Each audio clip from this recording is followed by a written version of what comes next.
Durante la Segunda Guerra Mundial, el régimen nacionalsocialista no solo confió en la fuerza militar o la ideología para sostener su maquinaria de guerra, sino también en el poder de las drogas. Uno de los secretos menos conocidos fue el uso masivo de Pervitin, una forma de metanfetamina que se repartía entre los soldados para aumentar su resistencia, su agresividad y su capacidad de luchar durante días sin descanso. La sustancia era fácil de producir, barata y extremadamente efectiva a corto plazo. Miles de soldados, pilotos y miembros de las SS dependían de estas pastillas para seguir combatiendo en condiciones extremas. Líderes nacionalsocialistas como Hermann Göring y Adolf Hitler también consumieron drogas. Göring fue adicto a la morfina tras ser herido en 1923, mientras que Hitler, según su médico personal Theodor Morell, usaba estimulantes como metanfetamina, analgésicos, hormonas y cocaína nasal para tratar dolores y mantener su energía durante los últimos años del Tercer Reich. Origen del vicio, el Blitzkrieg y el decreto de estimulantes para drogar a los soldados. El consumo de drogas para mejorar la eficacia de las tropas en el campo de batalla no es realmente nada nuevo en la guerra. Desde la antigüedad, podemos ver casos como el de los berserker, guerreros vikingos con un desempeño devastador en combate, que hicieron temblar al propio Julio César. Estos entraban en frenesí y luchaban desnudos contra sus enemigos, a quienes mordían y despedazaban de las maneras más brutales. Muchos historiadores atribuyen este comportamiento al consumo de hongos alucinógenos o a cerveza contaminada con ácido lisérgico, según relatos que se remontan al siglo XIII. No es de extrañar que casi 1000 años más tarde, los ejércitos germánicos continuaran con esta tradición. Aunque algunas drogas como la cocaína y el hachís tenían un uso medicinal muy extendido tanto en Oriente como en Occidente, hoy en día sabemos que las fuerzas de Adolf Hitler contaron con un narcótico muy poderoso que los ayudó en el campo de batalla, el Pervitin. Esta metanfetamina, producida por el Estado alemán, fue entregada deliberadamente a las tropas durante la invasión a Polonia y aunque mejoró la capacidad física de los hombres, eventualmente también causó un nivel de adicción que se convirtió en un problema para el alto mando. El Blitzkrieg, o la guerra relámpago, fue la estrategia fundamental para llevar a cabo esta hazaña, y sus grandes protagonistas fueron los tanquistas de las brigadas Panzer. La táctica del Blitzkrieg no era particularmente elegante, pero sí extremadamente eficaz. Consistía en lanzar ataques rápidos y devastadores, con cierto componente de sorpresa, mientras se mantenía la ofensiva hasta agotar las defensas de los enemigos. Luego de capturar un pueblo o una ciudad, los tanquistas avanzaban hacia el siguiente objetivo. Para que la guerra relámpago funcionara, los soldados debían sacrificar tiempo de reposo, atravesar grandes distancias durante la noche y mantener la concentración necesaria para optimizar la puntería, así como los tiempos de recarga de los cañones. En cualquier otro caso, esto parecería imposible, y el que los nazis lograran la hazaña de capturar Polonia en tan solo un mes, les valió la fama de supersoldados, dotados con capacidades sobrehumanas. Pero lo cierto es que la eficacia del Blitzkrieg no dependió tanto del excelente entrenamiento de las tropas germánicas, y mucho menos de la calidad de sus tanques ligeros, que aún no presentaban el impresionante nivel de sus sucesores en la familia Panzer. El triunfo de Alemania se debió a que Hitler escondía un as bajo su manga, un elemento clave que fue ocultado de la historia durante décadas y que, al ser descubierto, se convirtió en la pieza faltante del gran rompecabezas de la calidad bélica de Hitler. Estamos hablando de un derivado de la metanfetamina, una droga capaz de dar energía a los soldados durante días para que pudieran lograr una campaña que, de otra forma, hubiera resultado imposible. Más allá de que Alemania forjó una gran tradición mecánica durante la Segunda Guerra Mundial, al principio de esta, especialmente durante las invasiones a Polonia y Francia, sus tanques no eran de los más poderosos del continente. Modelos como el Panzer III y Panzer IV encontraron sus picos de producción a partir de 1942, mientras que entre 1936 y 1939 se producían unos 40 ejemplares por mes. 2.750 tanques participaron de la invasión a Polonia, y aunque se desconocen las cifras exactas, Sobre cuántas unidades de cada modelo se desplegaron en la campaña, se sabe con certeza que la mayoría fueron los ligeros Panzer I y II, asistidos por una minoría de sus hermanos mayores medianos. La cantidad de vehículos con los que contaba Alemania era apabullante, pero debían golpear de manera contundente y rápida a sus adversarios para que las debilidades no se convirtieran en un problema. La única manera de evitar contraataques que pusieran en jaque a las brigadas Panzer sería jamás abandonar la ofensiva. Así nació el Blitzkrieg. Sin embargo, cuando Adolf Hitler ideó el concepto de Blitzkrieg junto a sus generales, se dieron cuenta de un detalle muy difícil de resolver.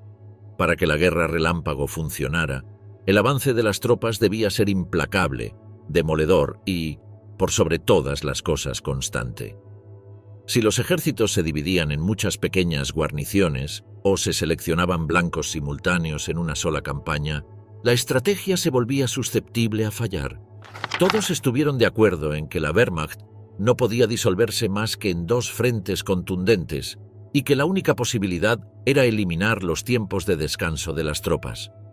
Fue así como Hitler emitió el decreto de los estimulantes, una ley que habilitaba y promovía la utilización de drogas, especialmente metanfetaminas, en el campo de batalla, para mejorar el rendimiento de las tropas. Y aquí apareció el elemento estrella que permitió que el Blitzkrieg funcionara, el Pervitin. El Pervitin, la metanfetamina nazi que causó el auge y la caída del Tercer Reich. El Pervitin era una metanfetamina, es decir, una droga psicoestimulante que actuaba sobre las hormonas de adrenalina de las personas, eliminando el sueño y brindando una gran sensación de poder físico y concentración mental. Es importante destacar que para 1939 este tipo de drogas no eran ilegales, ya que se habían sintetizado poco tiempo después de la Primera Guerra Mundial. De hecho, la desoxiefedrina, mejor conocida como metanfetamina, de la cual derivaría el Pervitin, fue creada en 1919 en Japón y era ampliamente utilizada en todo el mundo, en dosis muy bajas, como estimulante nasal para mejorar la respiración. Por supuesto, en dosis altas, los efectos cambian rotundamente, tanto para bien como para mal. Las metanfetaminas eran la pieza faltante para que el Blitzkrieg funcionara como Hitler y sus generales deseaban. Bajo el efecto del Pervitin, los tanquistas podían pasar hasta 72 horas sin dormir, mantenían su concentración, puntería y capacidad de maniobra, e incluso se sumergían mucho más fácil en la adrenalina de la batalla, ya que se creían todopoderosos. De esta manera, un grupo de infantería junto a varias brigadas Panzer podían ingresar a una ciudad, capturarla completamente en 1 o 2 jornadas y emprender un viaje sin descanso hacia su próximo objetivo. De esta manera los alemanes encontraban a sus oponentes desprotegidos, aún sin levantar las defensas, ya que podían llegar incluso antes que las noticias de la caída de la ciudad anterior. Los generales alemanes repartieron 35 millones de pastillas de Pervitin entre las tropas al comienzo de la invasión a Polonia, la mayoría de ellas a tanquistas y soldados de infantería.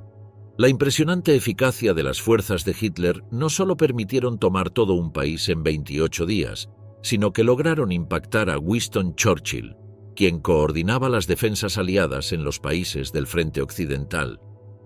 Churchill no podía comprender cómo los tanquistas alemanes lograban atravesar kilómetros en una sola jornada, sin detenerse a repostar, y aún así podían golpear de manera letal a las defensas que encontraban en su camino.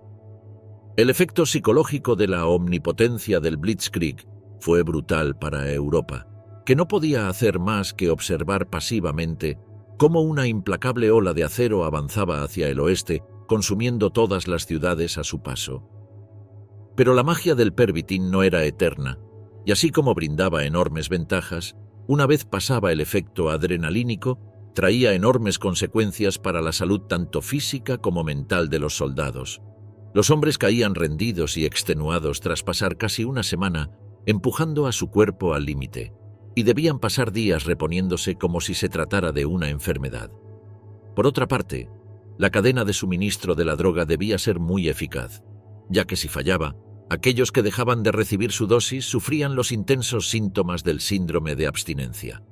Malestar físico y mental, ansiedad, ataques de violencia e incluso brotes psicóticos sumado a un extremo cansancio, diarrea o vómitos, fueron algunos de los efectos que la ausencia de pervitin causó al avanzar la campaña. Durante 1940 y el año siguiente, Alemania reforzó la producción de la metanfetamina, pero el golpe que sus fuerzas sufrían en los casos donde no podían suministrar pastillas hacían que los costos a largo plazo fueran mayores que los beneficios en los comienzos de la ofensiva. La propia sociedad alemana se había vuelto adicta al pervitin, y, en los casos en los que se intentó entregar de manera controlada y reducida, se produjeron grandes rebeliones dentro de los barracones e incluso se generó un mercado negro, hasta que las autoridades del partido nazi decidieron cancelar la producción para contener todos estos problemas. La superdroga DI, el impresionante cóctel para crear supersoldados que reemplazaría al pervitin. En 1941, hubo quien quiso poner un freno a la distribución del pervitin, pero la medida no tuvo demasiado éxito, y hacia el final de la guerra, de hecho, se buscó algo más potente. Las metanfetaminas, aunque tenían una reputación curiosa dentro del Tercer Reich, ya que se condenaban públicamente, pero luego se distribuían a los soldados, habían demostrado ser valiosas cuando el ejército las necesitaba en tiempos en los que la moral estaba alta. En 1944, con el avance de los aliados, la situación era totalmente diferente. La Alemania nazi necesitaba a sus supersoldados más que nunca y varios farmacólogos empezaron a desarrollar una nueva droga, un potenciador experimental del rendimiento de una Wehrmacht que estaba perdiendo hombres a una velocidad insostenible. Así es como nacieron varios compuestos, nombrados en código con la letra D por droge, y que tuvieron 10 iteraciones entre DI y DX. El farmacólogo Gerhard Orzechowski y un grupo de otros investigadores fueron comisionados en Kiel para desarrollar este medicamento. Desarrollaron una fórmula que contenía en cada tableta 5 miligramos de oxicodona, 5 miligramos de cocaína y 3 miligramos de metanfetamina pervitin. Para entender el impresionante cóctel de drogas que representaba este producto, debemos hablar de los dos componentes que potenciaban al pervitin y buscaban dar a los soldados capacidades sobrehumanas. La oxicodona es un fármaco de liberación prolongada de la familia de los opioides que se utiliza para el tratamiento del dolor moderado a intenso. Es altamente adictivo y suele generar lo que se conoce como dependencia física, lo que la ha convertido en una droga de abuso común. El alivio del dolor comienza normalmente en 15 minutos y dura hasta 6 horas con la fórmula de liberación inmediata, aunque la liberación prolongada puede durar más tiempo, moderando el alivio. En la actualidad suele venderse combinado con paracetamol, ibuprofeno, naloxona, naltrexona y aspirina, pero a mediados del siglo XX aún se utilizaba en forma inyectable, lo que en grandes cantidades no solo aliviaba el dolor intenso, sino que también generaba un viaje de adrenalina similar al de la cocaína. La oxicodona se fabricó por primera vez en Alemania en 1916 a partir de la tebaína, como parte de los intentos por curar a los heridos resultantes de la Primera Guerra Mundial o disminuir las dolencias de los veteranos. Entre los efectos secundarios más comunes se encuentran la euforia, el estreñimiento, las náuseas, los vómitos, la pérdida de apetito, la somnolencia, los mareos, el picor, la sequedad de boca y la sudoración. No obstante, los efectos secundarios graves pueden incluir adicción, dependencia, agresividad, manía o depresión, alucinaciones, hipoventilación, gastroparesia, bradicardia e hipotensión. Los alérgicos a la codeína también pueden serlo a la oxicodona. Entre estos problemas, que afectaban a los soldados nazis, se producía el síndrome de abstinencia de opiáceos si el consumo era interrumpido. La cocaína, llamada originalmente benzoilmetilegonina, según la denominación común internacional, es un alcaloide tropano y fuerte estimulante, que actualmente se utiliza sobre todo como droga recreativa. Los efectos mentales que provoca incluyen la pérdida de contacto con la realidad, agresividad, la agudización del estado de alerta y manía persecutoria, una intensa sensación de felicidad y agitación psicomotriz. Los síntomas a nivel físico son una rápida frecuencia cardíaca, sudoración y dilatación de las pupilas. Altas dosis pueden provocar una tensión arterial alta y el aumento de la temperatura corporal. Los efectos comienzan apenas unos segundos después de su consumo y duran entre 5 y 90 minutos.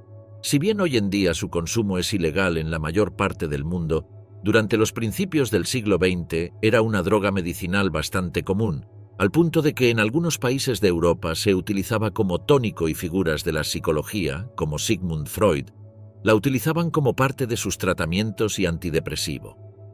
La acción estimulante de la cocaína deriva principalmente de su capacidad para inhibir la recaptación de los neurotransmisores norepinefrina, serotonina y, sobre todo, dopamina en las sinapsis cerebrales. Junto a los efectos psicológicos sobre el ánimo, la cognición, los instintos y la conciencia, la liberación de neurotransmisores producida por la cocaína proporciona también disminución del umbral convulsivo, temblor, cambios en la activación eléctrica, emesis, hiperpirexia, taquicardia, hipertensión, retraso en la eliminación urinaria y fecal, contracciones musculares y enrojecimiento facial. Esto la hacía una gran droga para los soldados. Al inhibir la mayoría de los problemas naturales entre los humanos, ya fuera tener que ir al baño o temblar de miedo frente al enemigo, les daba un subidón de adrenalina. Sin embargo, como el Pervitin, el consumo repetido de cocaína producía tolerancia y dependencia, por lo que los síntomas de la abstinencia eran cada vez más frecuentes. Ahora que conoces las tres drogas, imagínate esto: un cóctel que mezcla Pervitin, cocaína y oxicodona en altas cantidades, inyectado directamente sobre un soldado psicológicamente inestable luego de 5 años de guerra ininterrumpida. ¿Qué podría salir mal? Los efectos de esta droga eran brutales, pero lograban su objetivo. Aquellos que lo recibieron se convertían en máquinas de pura potencia inmunes al dolor. Podrías disparar con un rifle directo en la pierna de un soldado inyectado y durante unas horas, el soldado inyectado con D9 seguiría corriendo y combatiendo como si lo hubiera picado un mosquito. Pero con un gran poder, también conllevaba unos grandes efectos secundarios. La droga causaba una gran paranoia y efectos mentales alterados en los usuarios, principalmente manifestados en una desconexión con la realidad, algo que resultaba muy peligroso en una persona armada con una ametralladora. Por eso los científicos que desarrollaron el proyecto D probaron los productos primero en un grupo de trabajadores forzados tomados del campo de concentración de Sachsenhausen. Se administró a un grupo de estudio una dosis de esa droga milagrosa y se registró que podían caminar hasta 88 kilómetros sin descansar mientras cargaban paquetes de 20 kilos. Si no se tenían en cuenta los efectos adversos, el DDM era realmente un milagro de la ciencia moderna. Es importante tener en cuenta que estos sujetos de prueba fueron prisioneros que estuvieron años en condiciones de vida infrahumana, debilitados, hambreados y golpeados. Esto llevó a pensar a los científicos que el DNOMAME sería incluso más eficaz al ser inyectado en soldados alemanes con buena salud, alimentados y con un régimen de descanso que les permitiera reducir los efectos psicológicos. Pero la superdroga solo se probó en algunos miembros de la tripulación de algunos mini submarinos, ya que la guerra acabó antes de que el D9 se pusiera en circulación entre el resto de la Wehrmacht. Pese a que los marinos nazis demostraron una mayor resistencia que los prisioneros de Sachsenhausen, los efectos adversos persistían. Un grupo permaneció despierto, con total energía durante 24 horas, cantando canciones y trabajando a más no poder. Sin embargo, luego de este periodo se desmayaban perdiendo el conocimiento durante un buen tiempo. La caída del Reich hizo que el desarrollo de la siguiente versión, el DX, se detuviera, aunque existen historiadores que aseguran que la recuperación de esta droga fue parte de la Operación Paperclip, los esfuerzos aliados para investigar y recuperar tecnología y ciencia creada por la Alemania nazi. Escuadrón Leónidas. Los pilotos nazis kamikazes creados a base de drogas y condicionamiento mental. La palabra kamikaze suele evocar la imagen de un japonés que estaba dispuesto a dar su vida por el emperador Hirohito al estrellar su aparato contra un portaaviones estadounidense al grito de Banzai. Pero los pilotos suicidas de la Segunda Guerra Mundial también eran rubios y tenían nacionalidad alemana. La Luftwaffe nazi pretendió dar un giro al curso negativo de la contienda cuando los bombardeos aliados sobre territorio germano eran incesantes en 1944 y 1945. Para ello optó por una nueva táctica: utilizar sus propios cazas para chocar en el aire contra las grandes fortalezas norteamericanas, los B-24 Liberator, que rugían sobre Alemania antes de dejar caer su cargamento mortal sobre una población que soportaba una prolongada agonía, como si de un castigo bíblico se tratara. La fuerza aérea germana estaba desprestigiada y, sobre todo, muy debilitada por la pérdida de aparatos y de sus mejores pilotos.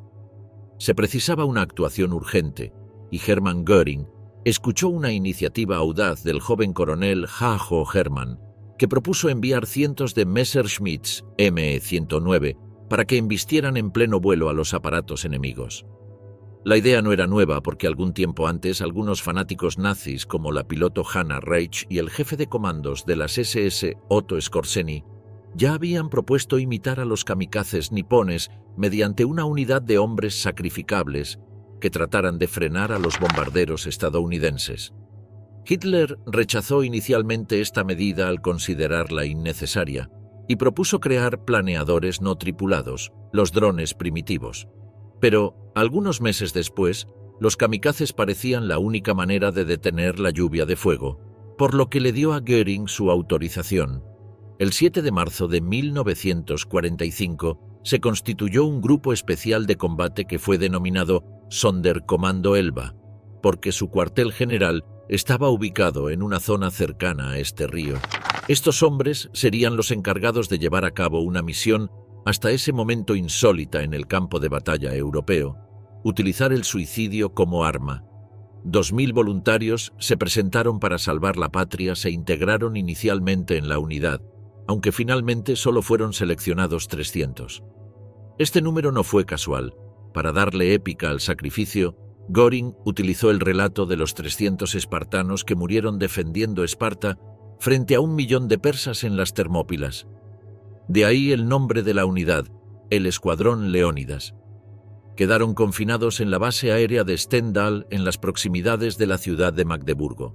Pese a que estaban destinados a morir, la Luftwaffe le dijo a los soldados que tenían un 10% de posibilidades de sobrevivir.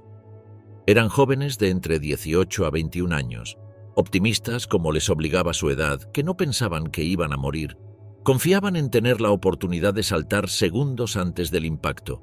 Las consecuencias de los bombardeos aliados, especialmente de las personas queridas y de niños, mujeres y ancianos, hacía que aflorara su sentimiento patriótico. Tenían que hacer algo.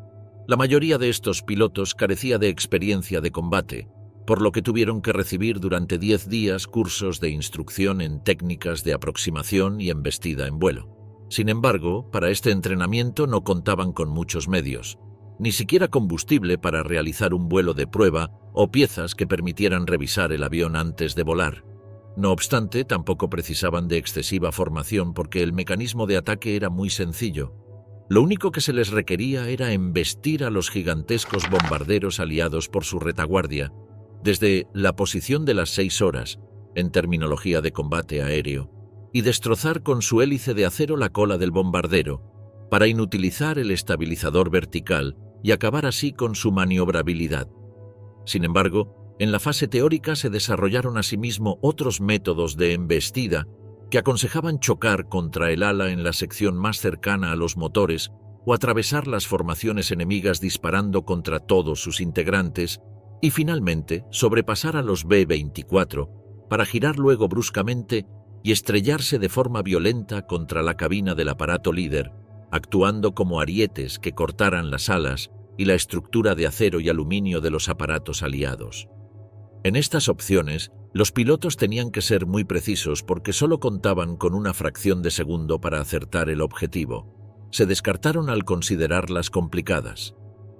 Pero a medida que se acercaba la primera actuación de la unidad Leónidas, la voluntad de los pilotos comenzó a flaquear, y las autoridades nazis decidieron utilizar una estrategia de condicionamiento mental para prepararlos a la batalla. Para ello, se utilizaron todas las drogas que tenían disponibles: pervitin, cocaína, opiáceos, todo menos la DNV. También se los llenó de alcohol, mientras se los instaba a cantar canciones patrióticas o de combate y les mostraban desfiles. El escuadrón Leónidas subió a sus aviones ataúd hasta la cabeza de estimulantes. Incluso les dieron una última cena, en la que disfrutaron de un banquete a la carta. Las coordenadas del objetivo se las dieron por radio cuando ya estaban en el aire. Una marcha militar animó su trayecto, solo interrumpida por un mensaje que les recordaba pensar en las mujeres y los niños que quedaron aplastados bajo las ruinas. La radio del avión les repetía al oído, a través de los auriculares: «Tú no eres nada, el pueblo lo es todo». El 7 de abril de 1945 fue el día escogido para realizar el primer ataque, aunque solo se consiguió movilizar a 180 cazas para enviarlos contra una fuerza de 1.300 bombarderos y 800 cazas de escolta que se dirigían a Dessau. La guerra estaba prácticamente perdida y había pocas posibilidades de que el resultado cambiase. Una vez en el aire, debían divisar sus objetivos y colocarse por encima de ellos, como un tiburón que ha localizado a su presa. Luego, bastaba con empujar hacia adelante la palanca de dirección de sus ME-109, con un peso de 2.700 kilogramos, y lanzarse en picado contra la formación aliada. Heinrich Henkel fue el encargado de iniciar el ataque con éxito, porque derribó el bombardero líder y acabó con la vida de 8 de los 11 tripulantes. Incluso tuvo tiempo de saltar antes de que sus Messerschmitts se desintegrara. Tras Henkel, otros kamikazes embistieron a los B-24 por las colas, a más de 650 km por hora, utilizando sus hélices y sus alas como sierras mecánicas. En teoría, era el método más efectivo de destruir a un aparato enemigo, porque los disparos de los artilleros de las fortalezas volantes no podrían detener el impacto. Pero tras 45 minutos de batalla, los resultados no fueron los esperados. De los 180 pilotos que despegaron para llevarla a cabo, unos 60 regresaron a la base por problemas mecánicos, y se estima que 47 fueron derribados por los norteamericanos antes de alcanzar sus objetivos. Solo unos pocos tuvieron éxito, aunque el hecho de que los aviones regresaran o no a la base carecía de importancia. Algunos de los kamikazes, como Henkel, sobrevivieron porque varios de los impactos no fueron totales, sino que simplemente se limitaron a cortar las alas de los bombarderos, perdiendo también las de sus aviones. Al resultar indemne la estructura central, donde estaba ubicada la cabina en los cazas, fueron varios los pilotos que tuvieron tiempo de saltar y caer a tierra en paracaídas. La victoria estratégica que quería conseguir el coronel Hermann no fue más que una ilusión. Pese a ello, la Fuerza Aérea estadounidense ocultó lo ocurrido y nunca quiso admitir que las colisiones habían sido intencionadas. Temía que el pánico se extendiera entre sus pilotos y decidió encubrir los hechos. Los informes de estos incidentes publicados atribuían las embestidas a la inexperiencia o a la muerte de los pilotos alemanes. Por el contrario, en la Alemania nazi, la propaganda convirtió a los pilotos que integraron aquel escuadrón de la muerte en héroes de leyenda. Goebbels escribió en su diario que el éxito de la misión no fue el deseado. Nuestros aviones no han llegado al fin que a uno le gustaría, pero no debemos olvidar que este es solo el primer intento y que debemos seguir perfeccionando el experimento. Sin embargo, que se sepa, nunca más se repitió una misión similar contra los bombarderos. El reino dopado, la impresionante adicción a las drogas de Adolf Hitler. A lo largo de los años, se ha establecido a la figura de Adolf Hitler como un hombre sano, que llevaba una dieta vegetariana y mantenía altísimos estándares de cuidados en su estilo de vida. Sin embargo, también existe otra historia, que ha indagado en el mito de la impecable salud del Führer, e indagó dentro de las posibles enfermedades, tanto físicas como psicológicas, que aquejaron al líder de la Alemania nazi durante toda su vida. De hecho, la psicopatografía de Adolf Hitler puede ser señalada como una rama en sí misma dentro de los estudios de la Segunda Guerra Mundial, así como las investigaciones sobre el Parkinson, la adicción a las drogas y otros problemas que presentó durante sus últimos años el mayor exponente del nacionalsocialismo. Lo cierto es que cuando hablamos de la figura de Hitler y su salud, existen muchos debates históricos, médicos y psiquiátricos que se contradicen entre sí y proponen todas las posibilidades del espectro, desde la idea de que el Führer gozó toda su vida de una salud excelente, hasta aquellos que aseguran que era un sujeto profundamente enfermizo, aquejado incluso por la bipolaridad o la psicopatía, y que sobrevivía diariamente bajo el consumo de cocaína, metanfetaminas y hasta semen de caballo. Por supuesto, este tema es materia fértil para todo tipo de teorías, ya que, si bien existen evidencias sobre algunos hechos relacionados a los tratamientos que recibió Hitler, la gran mayoría de los partes médicos que recibió, especialmente luego de 1933, fueron destruidos por los nazis. El hecho de que la salud del Führer fuera secreto de Estado, ya de por sí, alimenta la idea de que el genocida no era, como aseguraban sus partidarios, la viva imagen de la salubridad. Pero comenzaremos por lo más liviano, los problemas físicos que pudo haber presentado Hitler, y más adelante profundizaremos en los estudios psicopatológicos que aventuran condiciones particulares como bipolaridad o esquizofrenia. En su juventud, hasta la Primera Guerra Mundial, Hitler no presentó ningún problema físico particular, más allá de que llevaba una muy mala alimentación, que más tarde cambiaría por una dieta estrictamente vegetariana, además de cierta flacidez raíz del poco ejercicio físico, producto del interés del joven Adolf por las prácticas sedentarias y el arte. El único rumor que existió es que sufría de monorquidismo, es decir, que tenía un solo genital. No obstante, más tarde estos dichos serían desmentidos por el propio médico del Führer tras la Segunda Guerra Mundial, quien, al ser interrogado por los norteamericanos, aseguró que la bolsa escrotal del líder se encontraba en perfectas condiciones. Curiosamente, una de las pocas evidencias médicas que se conservan de Adolf Hitler y que se utilizaron para comprobar que los restos encontrados por los soviéticos fuera de la Cancillería pertenecieran a él son los registros dentales, especialmente las placas radiográficas. Esto se debió a que el Führer era extremadamente goloso y amaba comer dulces. Varios testigos aseguraron más de una vez que el genocida podía no tocar su almuerzo, pero luego devoraba varias porciones de torta en pocos bocados. Por supuesto, esto llevaba a que sufriera constantemente de caries, por lo cual el seguimiento odontológico fue estricto hasta el último día de su vida. También existieron documentos que sugerían que Hitler había contraído sífilis en algún momento entre el final de la Primera Guerra y su asunción como canciller de Alemania, enfermedad que portó de manera asintomática hasta 1937, cuando consultó a su doctor debido a la aparición de algunos malestares. Insomnio, constantes jaquecas y mareos poblaron la vida adulta del Führer, según el doctor Felix Kersten, quien aseguró que existió un informe de 27 páginas redactado al respecto, pero que fue encubierto y destruido por Martin Bormann, cabeza del partido nazi. Esto se debió a que la sífilis era una enfermedad que se asociaba normalmente a los barrios marginales, a las prostitutas y los drogadictos o borrachos, por lo cual se evitó a toda costa vincular a Hitler con la dolencia.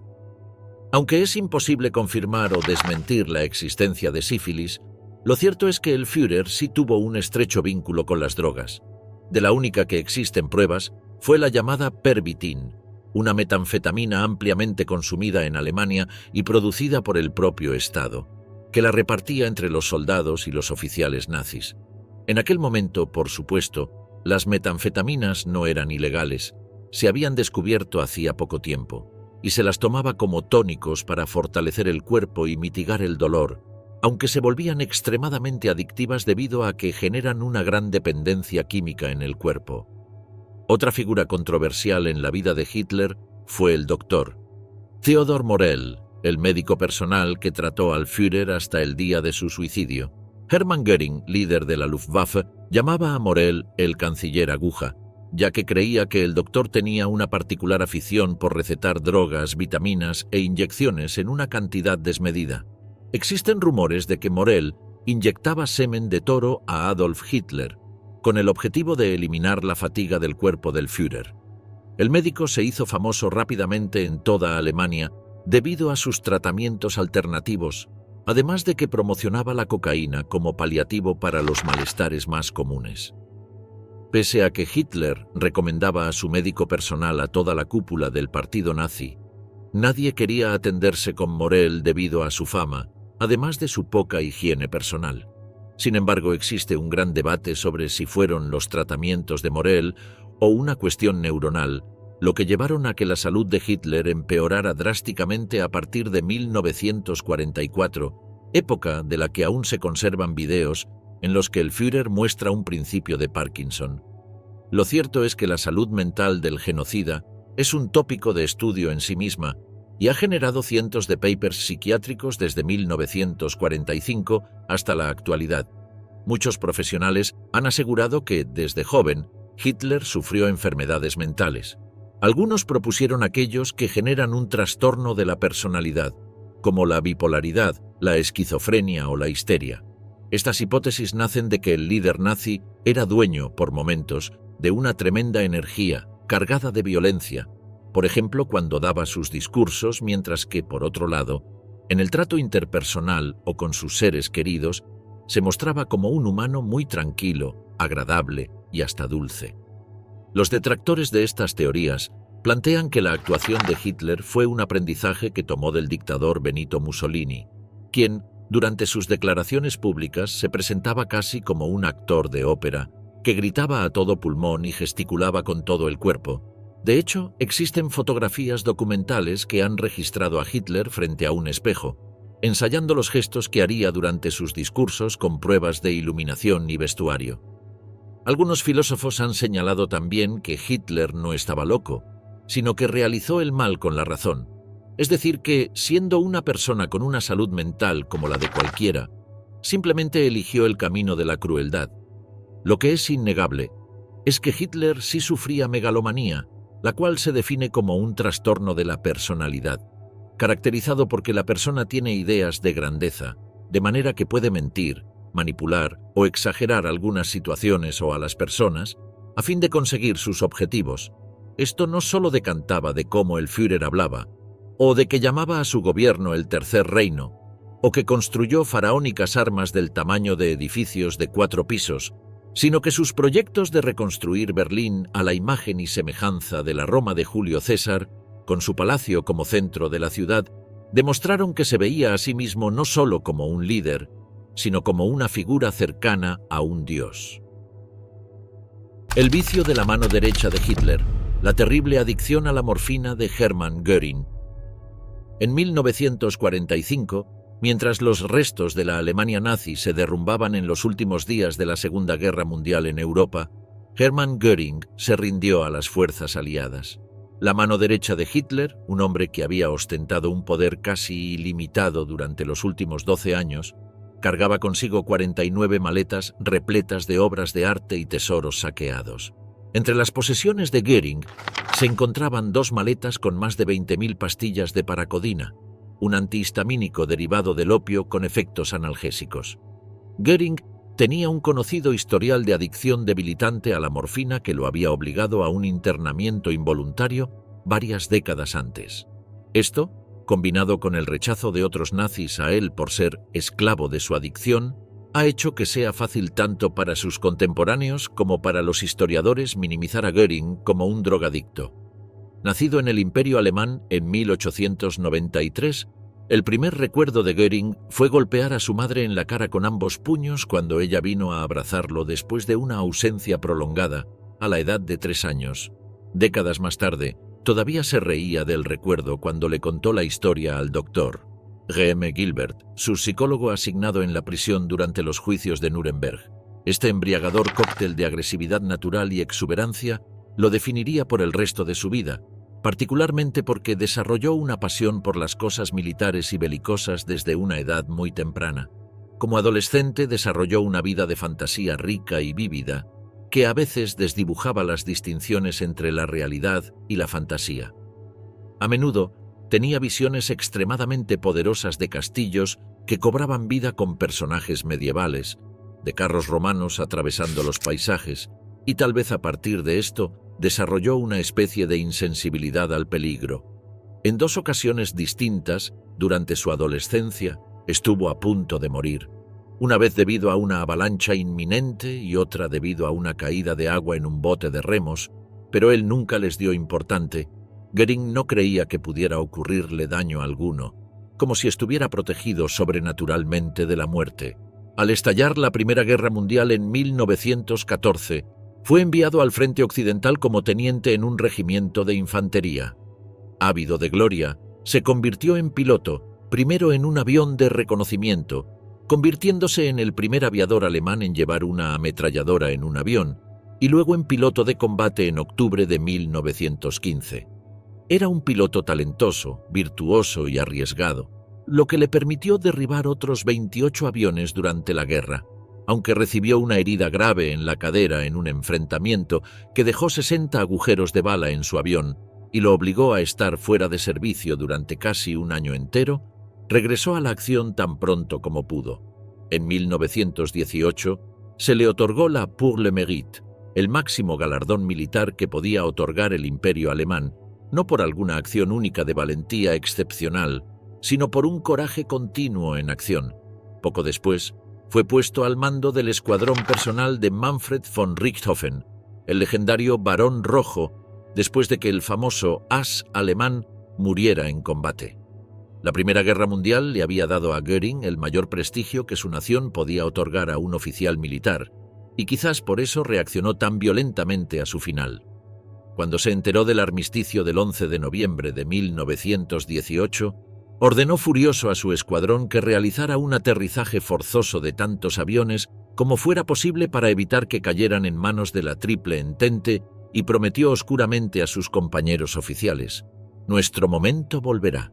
Y volvió antes de lo que esperaba, porque Göring conoció a Hitler en el período de entreguerras y participó de la creación del Partido Nacional Socialista. Luego de la Segunda Guerra Mundial, Göring afirmó que no se sintió atraído por el partido debido a Hitler en particular, sino porque vio un gran futuro en el pequeño partido y consideró que podría volverse un político importante a través de él. De hecho, anteriormente había intentado formar su propio partido revolucionario, pero descubrió que no tenía talento para ello, lo que evidencia que se unió al partido nazi en gran medida para su propio avance. Por su parte, Hitler estaba encantado de que el famoso héroe de guerra se uniera a las filas nazis. Casi de inmediato, Göring fue ascendido a las más altas esferas del partido y puesto al mando de las Sturmabteilung, una organización paramilitar y voluntaria de jóvenes entrenados y comprometidos con el uso de la violencia, cuya misión era convertir al partido en el amo de las calles. A finales de 1923, Hitler estaba cada vez más impaciente.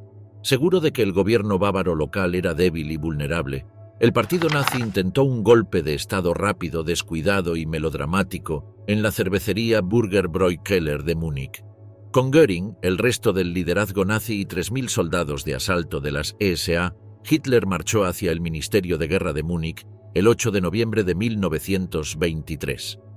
La violencia pronto estalló cuando los soldados de asalto y la policía local intercambiaron disparos, y en el altercado, Göring, que marchaba a la cabeza de la turba, recibió un disparo. Mientras el caos estallaba en las calles y la sangre brotaba de la herida de Göring, este fue arrastrado a una mueblería donde la esposa del dueño judío ayudó a tratar sus heridas. Desde allí, los nazis lo llevaron clandestinamente a la clínica del profesor Alwin Ritter von Ach, donde su herida fue limpiada y vendada. Varios días después, con Hitler apresado por la policía, Göring y su esposa cruzaron la frontera hacia Austria. 3 semanas después de su lesión, Göring, prófugo y con pocos recursos, seguía sin recibir la atención adecuada. Su esposa finalmente lo llevó a un hospital de Innsbruck, donde fue sometido a múltiples operaciones para extraer fragmentos de bala, remover tierra de la calle enterrada en los músculos de su muslo y para drenar la horrible cantidad de pus presente en la herida. Sin embargo, Göring sufría dolores espantosos que prácticamente no le permitían vivir en paz. Fue en ese momento que sus médicos le recetaron 2 inyecciones al día de morfina para el dolor y la fiebre. A pesar de que le daban morfina todos los días, el dolor persistía. Finalmente, Göring fue dado de alta del hospital de Innsbruck, pero para entonces parecía haber desarrollado una dependencia a la morfina, pues cuando huyó a Italia poco después, se observó que se mantenía en pie con morfina. Durante este tiempo, su herida no sanó bien y caminaba con una cojera notable. De 1924 a 1925, Göring perdió su físico juvenil y comenzó a desarrollar la gordura que lo caracterizaría más adelante. Para 1925, su médico se sorprendió al descubrir que el exhéroe de guerra tenía un cuerpo como el de un anciano gordo, pálido y blanco. Göring se inyectaba morfina a diario y para ese verano había desarrollado los peores síntomas de los efectos secundarios, con ocasionales brotes de violencia y desconexión con la realidad. Tenía un aspecto horrible. El joven oficial, elegante y apuesto de 1918, se había convertido en un inválido pálido y con la cara hinchada. Las inyecciones diarias de drogas lo habían vuelto apático y de aspecto enfermizo. En el otoño de ese año, mientras estaba bajo observación en un hospital, atacó violentamente a una enfermera que se negó a administrarle morfina. Después de esto, fue internado en el Instituto Langbro para la cura de enfermedades nerviosas en Suecia y confinado en una celda acolchada durante 3 días. La recaída de Göring, cuando el jefe de las Luftwaffe se perdió en el consumo de drogas. Aunque algunas fuentes afirman que esta visita inicial fue suficiente para que Göring se deshiciera de su adicción a la morfina en 1926, y su médico incluso le otorgó un certificado de cordura el 7 de octubre de 1925. Este parece no haber sido el caso. Göring tuvo que regresar a Langbro varias veces para tratar su adicción, siendo su última visita en 1927. Para entonces parecía haberse curado en gran medida, si no completamente, de su adicción a la morfina, evidenciado por la mejora de sus relaciones con su familia y por su reingreso al mundo de la política nazi, gracias a que el presidente von Hindenburg le concedió una amnistía por su participación en el putsch de la cervecería. Décadas más tarde, durante los juicios de Nuremberg, Göring admitiría a su psiquiatra que había tomado pequeñas dosis de morfina para un dolor de garganta muy severo 2 años después, en 1929, pero negó que esto estuviera relacionado con su adicción anterior. Cuando pudo regresar a Alemania sin peligro, Göring restableció rápidamente el contacto con Hitler. Tras obtener un escaño en el Reichstag en 1928, se consolidó como la cara visible del partido nazi, conocido tanto como el nazi de salón o el embajador de Hitler.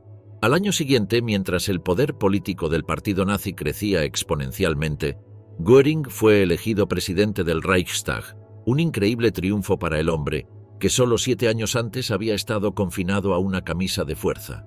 Con tales poderes económicos extraordinarios a su disposición, la salud del segundo hombre en el Reich comenzó a deteriorarse. El período entre 1937 y 1938, mientras el espectro de la guerra crecía en el horizonte, fue especialmente difícil. Fue en esta atmósfera caótica que golpeó el desastre. En los frenéticos días de 1937, mientras estaba en el sauna, Göring recibió una importante llamada telefónica de Hitler. Deseoso de no decepcionar a su Führer, pasó 2 horas discutiendo la próxima anexión de Austria con Hitler. Al día siguiente, experimentó fiebre y un dolor de muelas que empeoró rápidamente. Se puso en contacto con su dentista, quien le recetó un tratamiento corto de pastillas de paracodina, un derivado suave de la morfina que se había desarrollado recientemente. 5 días después, Göring llamó a Blaschke, exigiendo más pastillas. Blaschke se negó a recetar más, pero Göring pronto encontró su propia fuente. A finales de año, tomaba unas 10 pastillas al día, cuando el consumo sugerido era de una pastilla cada 8 horas durante un tiempo delimitado por el médico. Las pastillas de paracodina de Göring eran un hábito que continuaría hasta su captura por las fuerzas aliadas en 1945. Cuando los aliados capturaron a Göring, el hombre parecía un gordo vago y bobo. Al encontrar sus 2 maletas llenas de paracdina, los oficiales estadounidenses pensaron que era un narcotraficante o un nazi vendedor de drogas de poca monta, no el segundo hombre más importante del Tercer Reich. Según los informes oficiales de la época, en el momento de la captura de Göring, poseía todas las existencias alemanas de paracodina, y como esta droga no se producía fuera de las fronteras de Alemania, quedó registrado como que poseía todo el suministro mundial. Una fuente estimó que tenía más de 20.000 pastillas en el momento de su captura, un gesto que mostró la desesperación narcótica del jefe de la Luftwaffe y la Gestapo. Desde 1937 hasta su captura en 1945, su uso diario de pastillas de paracodina hizo que sus propios aliados perdieran el temor y el respeto por el líder nazi. Existen registros en los que oficiales alemanes hablan de Göring como nada más que un saco de manteca autocomplaciente, buscador de placer e impregnado de drogas con quien el Führer ha perdido la paciencia. A medida que la guerra avanzaba y su influencia disminuía, otros nazis parecen haber descartado a Göring como poco más que un drogadicto.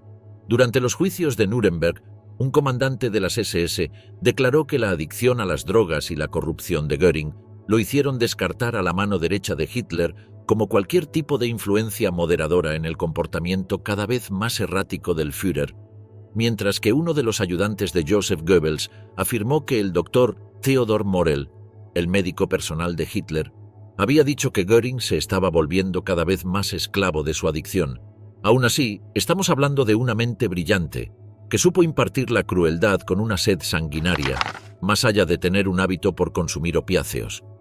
Varias veces, los negacionistas del Holocausto han intentado defender a Göring atribuyendo su maldad a sus vicios, pero la morfina, si bien puede generar estados alterados temporales y estallidos de violencia, no tiene el poder de crear un genocidio planificado a largo plazo, ni brinda la capacidad de dirigir una organización tan intrincada y siniestra como la Gestapo.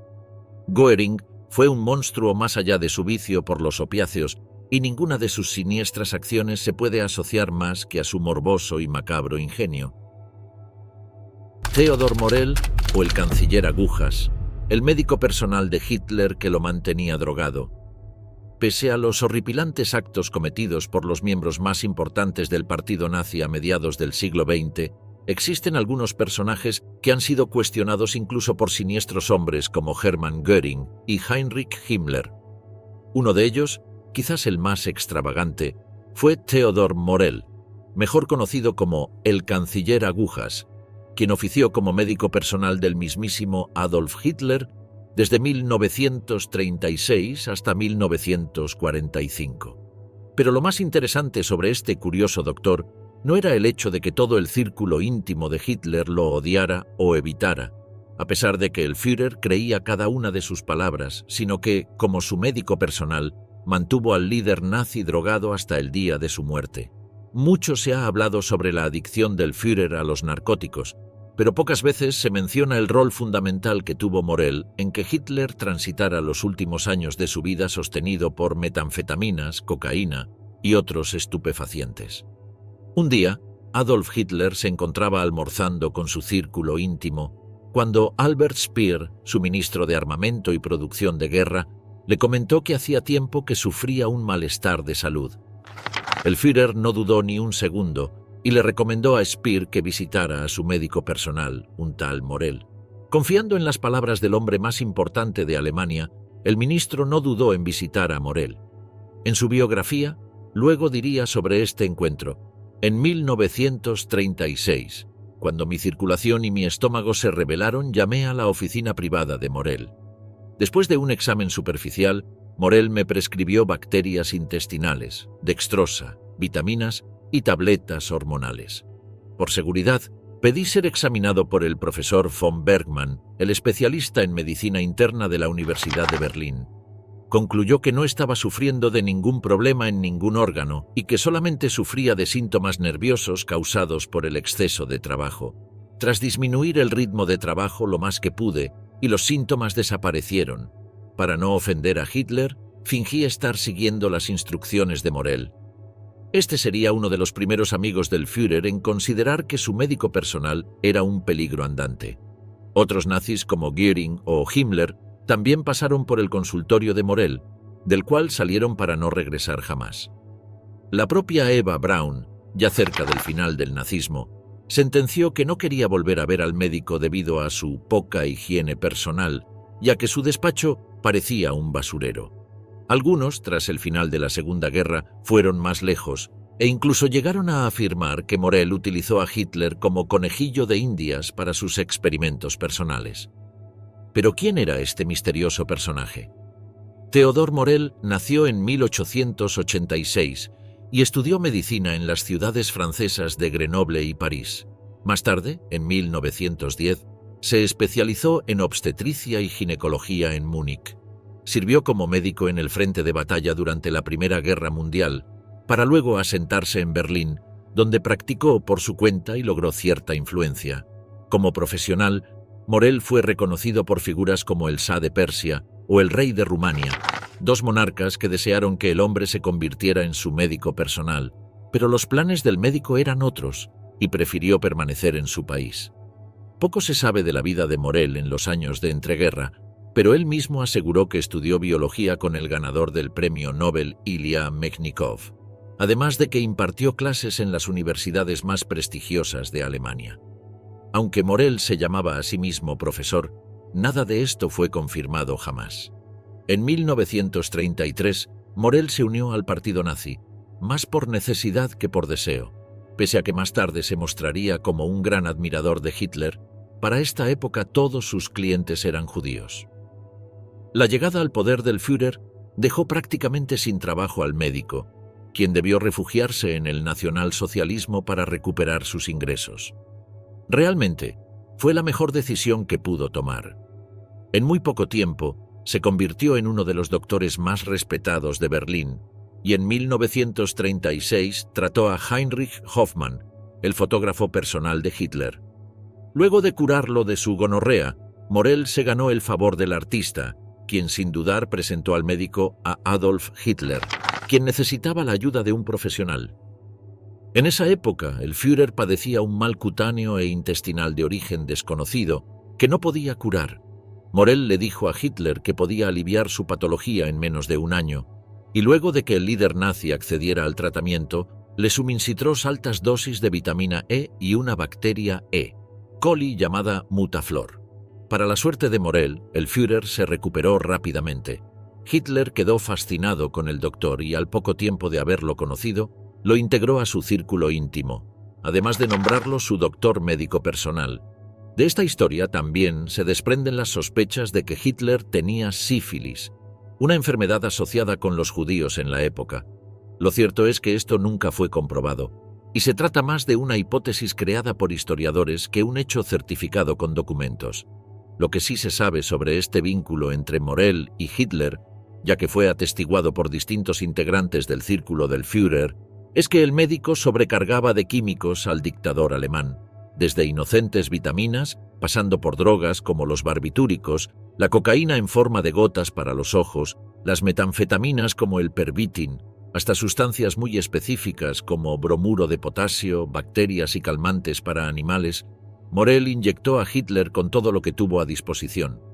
Por la tendencia a utilizar inoculaciones o químicos frente a toda situación, el médico se ganó los apodos de el canciller aguja o el ministro inyector, ambos motes puestos por amigos cercanos al Führer. Entre 1936 y el 29 de abril de 1945, el día de su muerte, la salud de Hitler estuvo en las manos de un hombre que tenía algún fármaco o estupefaciente como respuesta a cualquier malestar, por más inocuo o preocupante que fuera. De hecho, no son pocos los nazis sobrevivientes, ni los historiadores de la época, que culpan directamente a Morell por la rápida caída de la salud de Hitler en este periodo.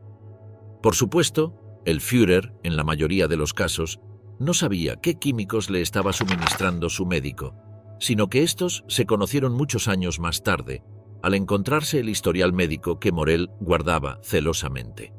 Junto a la lista de sustancias que utilizó sobre Hitler, también se encontraron algunos experimentos, como cuando trató al líder nazi luego de que un atentado contra su vida lo hiriera gravemente. Luego de la fallida Operación Valquiria, Morell se ocupó de sanar las heridas del Führer y aprovechó la ocasión para probar la penicilina tópica, un antibiótico que en esa época se encontraba en una etapa muy experimental. Para 1945, Hitler tomaba 28 píldoras diarias, además de que recibía inyecciones periódicas por parte de Morell, las cuales mayormente estaban compuestas por una mezcla de vitaminas y metanfetaminas, para paliar la depresión que agobiaba al Führer durante el fin de la guerra. En este periodo también apareció un temblor en las manos de Hitler, que fue registrado varias veces en cámara y se lo asoció con Parkinson, aunque también es considerado un efecto secundario del abuso de cocaína, la cual Morell le administraba diariamente en altas dosis, en formas de gotas para los ojos. La última charla que tuvieron Morell y Hitler se dio el 22 de abril de 1945, una semana antes de que el Führer se quitara la vida. Inmediatamente tras la caída del nazismo, Morell huyó de Alemania pero, curiosamente, debido a que se encontraba en un deplorable estado de salud, murió 3 años más tarde, en 1948, de un accidente cerebrovascular.